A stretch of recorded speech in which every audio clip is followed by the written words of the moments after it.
हमारे पौराणिक ऋषि मुनि बहुत ही बड़े तपस्वी और अत्यंत ज्ञानी हुआ करते थे।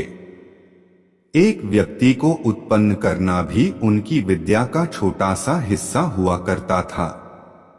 मित्रों, तो आइए जानते हैं एक ऐसे ही ऋषि श्रृंगी जो कि भगवान राम की बहन के पति थे, उनके विचित्र जन्म के बारे में कि आखिर कैसे उनका जन्म एक हिरणी के गर्भ से हुआ था।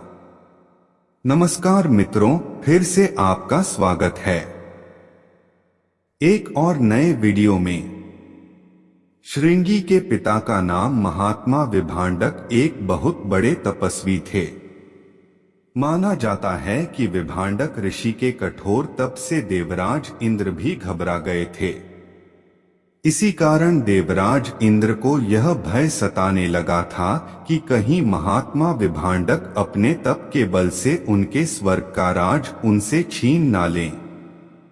इसी कारण उन्होंने विभांडक ऋषि की तपस्या को भंग करने के लिए स्वर्ग की एक अप्सरा को पृथ्वी पर भेजा।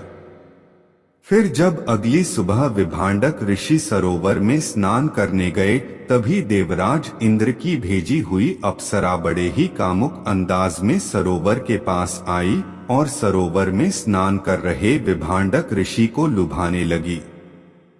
उस कामुक अप्सरा को देखकर महात्मा विभांडक ऋषि के मन में तीव्र काम वासना जाग उठी, जिस कारण उनका वीर्य पानी के अंदर ही निकल गया।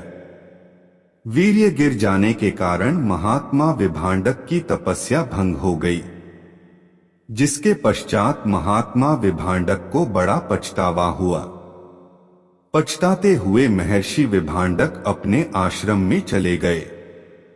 फिर कुछ समय बाद एक प्यासी हिरणी उस सरोवर के पास आई और सरोवर से पानी पीने लगी, जिसके साथ साथ प्यासी हिरणी महर्षि विभांडक का पानी में गिरा हुआ वीर्य भी पी गई तथा उसी कारण से वह हिरणी उस वीर्य से गर्भ धारण कर लेती है।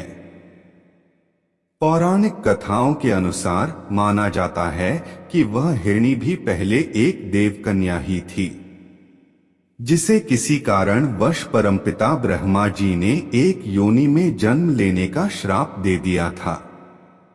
इस प्रकार हिरणी बनी देवकन्या समय आने पर एक बच्चे को जन्म देती है, जिसके माथे पर एक सींग भी उगा था।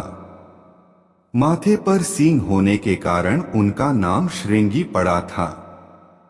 उसके बाद उस बच्चे को विभांडक ऋषि ने स्वयं पालन पोषण कर बड़ा किया, जिसका कुछ समय बाद भगवान राम की बहन शांता से विवाह हुआ।